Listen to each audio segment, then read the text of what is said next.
यहाँ से दावत इस्लाम का दूसरा मरहला शुरू होता है, जो पहले मरहले के मुकाबले में कहीं ज्यादा सख्त और आजमाइशों से भरपूर था।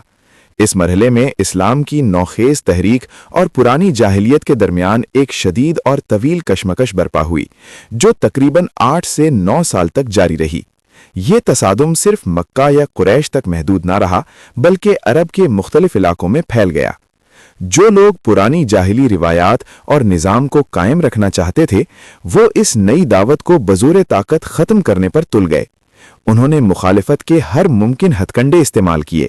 झूठा प्रोपेगेंडा किया गया, नबी सल्लल्लाहु अलैहि वसल्लम पर इल्ज़ामात लगाए गए, शुबहात और एतराज़ात फैलाए गए और आम लोगों को कुरान सुनने से रोकने की भरपूर कोशिश की गई। जो लोग ईमान ले आए थे, उन पर बदतरीन जुल्म सितम ढाए गए, उनका समाजी और मुआशी मुकातिया किया गया, हत्ता कि बाज को अपना वतन छोड़कर हबशा की तरफ हिजरत करना पड़ी और आखिरकार मदीना की तरफ इज्तिमाई हिजरत का मरहला पेश आया। इन तमाम मजालिम के बावजूद दावत इस्लाम फैलती चली गई। मक्का में शायद ही कोई घर ऐसा बचा हो जिसमें इस्लाम दाखिल ना हुआ हो। मुखालिफत में शिद्दत की एक बड़ी वजह यह भी थी कि खुद मुखालिफीन के करीबी रिश्तेदार, बेटे, बेटियां, भाई और बहनें इस्लाम के वफादार और जानिसार पैरोकार बन चुके थे।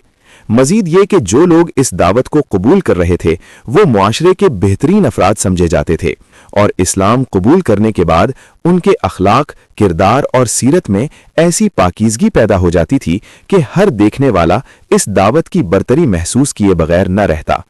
इस शदीद जद्दोजहद के दौरान अल्लाह ताला हस्बे मौका अपने नबी सल्लल्लाहु अलैहि वसल्लम पर निहायत पुरजोश और मौसर खिताबात नाजिल फरमाता रहा। इन आयात में अहले ईमान को उनके इब्तिदाई फ़राइज़ सिखाए गए, जमाती शऊर पैदा किया गया, तकवा, सब्र, अखलाकी पाकीज़गी और कुर्बानी की रूह बेदार की गई और उन्हें कामयाबी और जन्नत की बशारतें देकर साबित कदम रखा गया। दूसरी तरफ मुखालिफीन को साबिका कौमों के अंजाम से खबरदार किया गया, तौहीद और आखिरत पर वाज़ेह दलाइल दिए गए, शिर्क, खुद मुख्तारी के दावों और अंधी तकलीद की हकीकत आश्कार की गई और हर शुबहा और एतराज़ का मुदल्लल जवाब दिया गया। यूं जाहिलियत को अक्ल व फहम के मैदान में इस तरह घेर लिया गया कि इसके लिए कोई पनाह बाकी न रही। यही पस मंज़र कुरान मजीद की मक्की सूरतों की असल रूह को समझने की कुंजी है।